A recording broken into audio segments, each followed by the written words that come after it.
Hello. Hi. Hello. I'm Anchovy. Past ops tutorial. Let's go. Let's get it. Let's see if I can just hit one right off the bat. So I don't look like a total idiot. Oh my god. Alright. So, I'm about to break down here the elements of this strat. I just hit 2 in a row, so now I look really good. Now I look really good at this strat for my credibility for what I'm about to tell you. And so if I mess up some later in this video, you'll know that I'm goated, at least. Okay? Alright. So basically, the breakdown here is, there's this funny little torch here at the start of the level that has this weird invisible bubble kind of shaped hitbox here that if you charge through it, it kind of spits Spyro out. And if you basically charge through it and jump right as you're going through it, it'll like transfer that momentum to your jump, which gives you just enough distance to clear that gap. So the way the task did it was something like this, which I'm not going to hit, but it's just for demonstration purposes. But basically, like, you just charge, you do like a full charge through this thing. It's ass. Sorry for cussing. But yeah, it sucks. Good luck if you want to do this. But what we're doing is the kind of RTA adaptation developed by Waffle Wizard here. So you want to get yourself kind of wedged against the torch on this wall. You notice, like, there's kind of a pocket where Spyro wants to get stuck in. Unless you don't want to get, like, stuck on... You can get stuck on this torch sometimes when you're in level flying. But I basically turn and then let go of my charge to get Spyro, like, naturally in the spot. And he just kind of ends up going there. After, like, a little bit of practice, you'll, like, figure it out. Just how to do the turn to get him in the same spot every time. It's not too bad. And then once you're wedged up against here, you kind of want to get Spyro's crest pointed. I prefer just to the left of this log here that we're trying to charge on. Because when you do the inputs, it kind of pushes you just a little bit more to the right, usually. And then you want to kind of roll your thumb from X to square to X while holding forward to do this jump charge jump. The short hop at the front is very important. That gets you to instantly to full momentum, and you want to basically be jumping for 1 frame, then charging for, I want to say 1 frame, but I feel like sometimes it feels like 2. Like sometimes it feels like if you do it as fast as humanly possible, it doesn't work. I don't know. And then you jump on the next frame. So, if you watch my input viewer, it'll look something like this.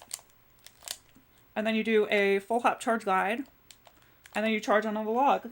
Damn! 3 in a row. I'm cracked. And then you do stone knot, because you're really cool. Okay, never mind.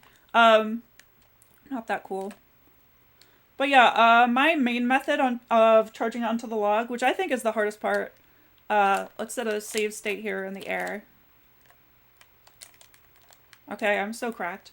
The difficulty of this charge here is going to depend on your height. And there's 2 different ways I like to do it. I've heard of other people that do it a 3rd way, where you basically aim more right and then you turn left onto the log. I prefer to either aim left, particularly on my, like, lower ones. And then I will try to, like, see how I kind of, like, went diagonally against the log there to just give myself a little bit of extra height. A lot of, like, the lenient, like, curved ledges in Spyro 1 will, like, they'll hook you up if you kind of go against them at the correct angle, and Spyro can kind of, like, eke his way up them. It works pretty good. And my normal preferred way is to just go dead on and just, like, time it properly. I would recommend because I think this is like the toughest part to learn of the strat, because there's no super good cues for it. You just kind of have to develop a feel for it. The way I learned was I went in Duck Station and set up a rewind, so that whenever I got like a good boost, I could like rewind it by like 10 seconds and then just like do the charge on the log over and over again. I highly recommend that. Like set up a hotkey to rewind. Or alternatively, you can set up like a state like this and just practice like charging on the log over and over again.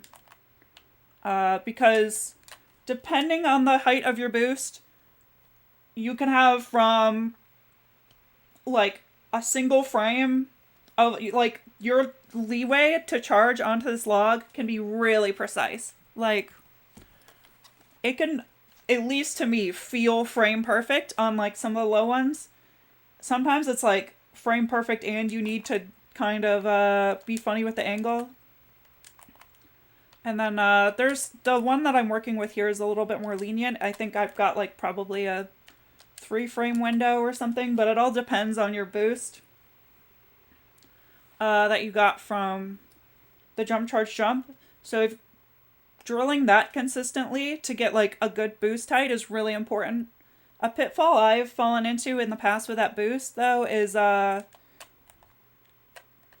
maybe this is just my weird gamer brain, but don't hold your jump too long for your charge glide, even though it can be tempting. Don't do it. I hold my jump really long for fish ladder and for bowling, for those charge glides, for those strats. And I think I just got very silly brained about it.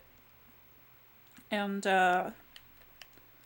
just kind of got it in my brain that that's just what you do for hard strats, is your full hop charge glide should be longer than a normal full hop charge glide. But no, just do like it should be pretty quick and like standard basically, because you really need to make sure you're doing it an optimal charge glide for this, because there is like no leeway at all. Like it has to be perfect.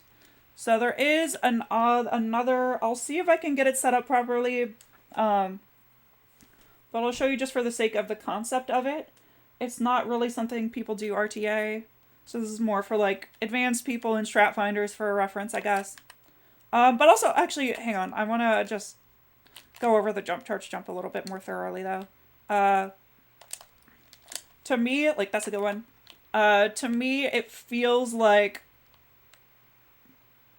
I think I did mention this, but I do think the timing of it is like jump, like you can, there is like a little bit of leeway, but you're going to get shorter like boosts if you do the timing of the jump charge jump wrong. But for the most part, you want it to be like the same exact rhythm every time, and that's a rhythm that you're going to want to like drill into yourself.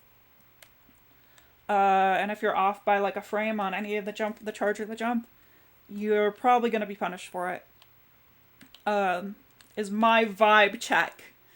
I'm not a big brain, you know, frame by frame nerd.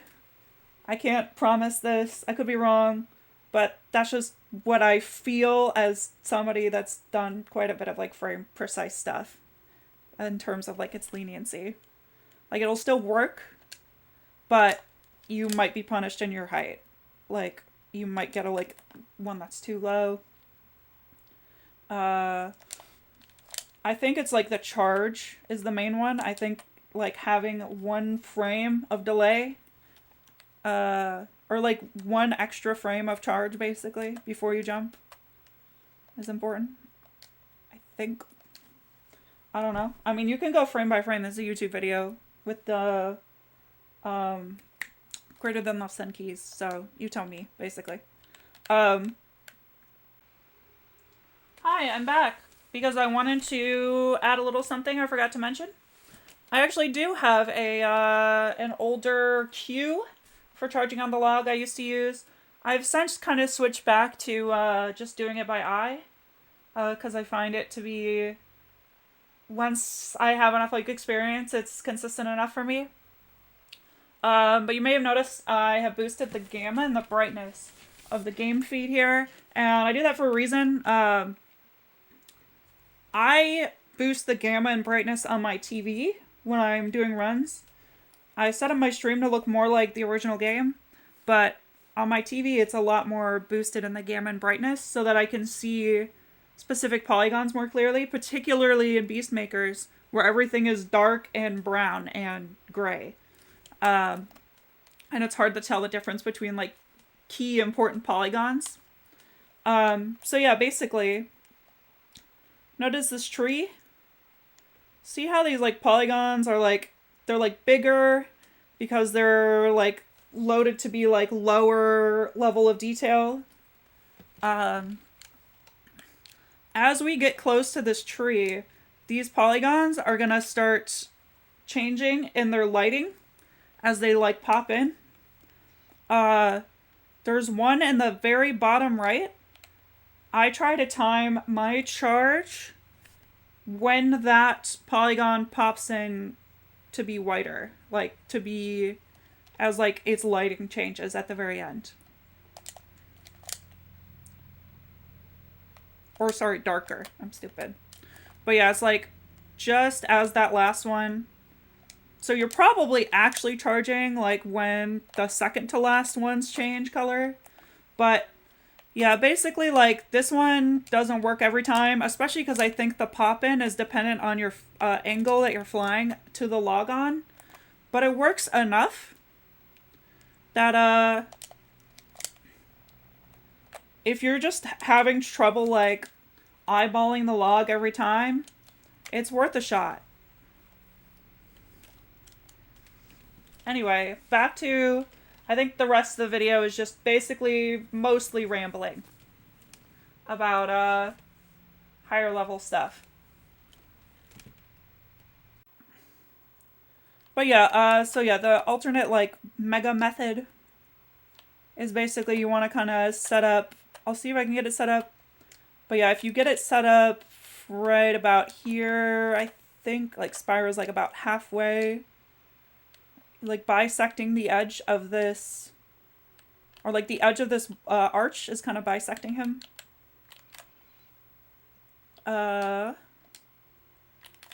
You kind of want to do, the timing is different, but it'll give you like a more precise boost, and like you can kind of see here if you're setting it up right by like the kind of flop he gets.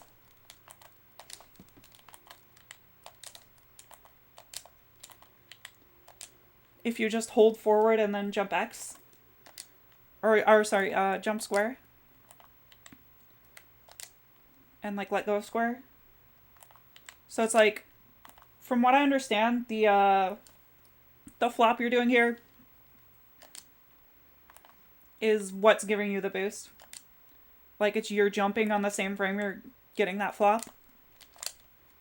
So basically if you set that up right, you can get like a mega flop that's like basically free to charge on the log.